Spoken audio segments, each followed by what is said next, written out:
Gilles, vous parliez au début de votre propos de cette conférence de presse, le Roland-Garros qui fait briller la France, le Tour de France qui fait briller la France, à l'image de Paul Sexas qui va peut-être faire le Tour de France, 19 ans. Il faut inviter Moïse Kouamé sur Roland-Garros cette année. Je crois que la réponse a été donnée, elle est claire. Il est aujourd'hui dans une position où il a démontré des qualités importantes. Il est 250e, 300e en pleine progression. Maintenant, la décision va appartenir dans un premier temps à son staff technique, parce que on parle pas tellement de même catégorie de tournoi. On est nous en 5-7 avec une demande, une exigence qui est un petit peu plus forte.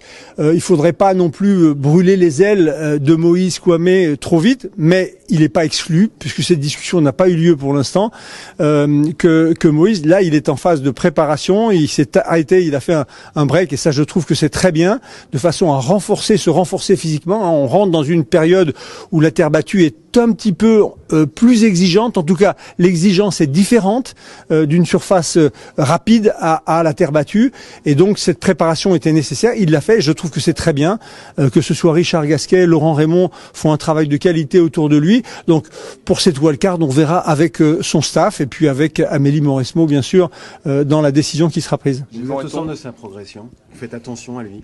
Plus que les autres, peut-être, j'en sais rien, mais est-ce que vous faites attention à lui? Est-ce qu'on s'empale pas trop? Est-ce que vous êtes très attentif à tout ça? Non, je suis plus qu'attentif à tout ça. Et c'est mon rôle. Alors, le rôle, il est de faire le grand écart, de m'occuper des problématiques des clubs au quotidien, dans le développement de la pratique et tout ce que ça peut comporter, jusqu'au très haut niveau. Et oui, je suis très attentif, puisque très clairement, dans ce parcours vers le haut niveau dont on a besoin, dont vous avez besoin aussi, et dont les fans ont besoin de cette vitrine, on a aujourd'hui mis en place avec Ivan Lubicic, Paul-Henri Mathieu et puis Alizé Cornet, 3 parcours. Un parcours qu'on a appelé, nous, l'autoroute pour ces jeunes, dont Moïse fait partie. On a aujourd'hui, dans ce parcours vers le haut niveau, entre 11 et 17 ans ou 18 ans, on a 16 jeunes qui sont dans les standards du très haut niveau.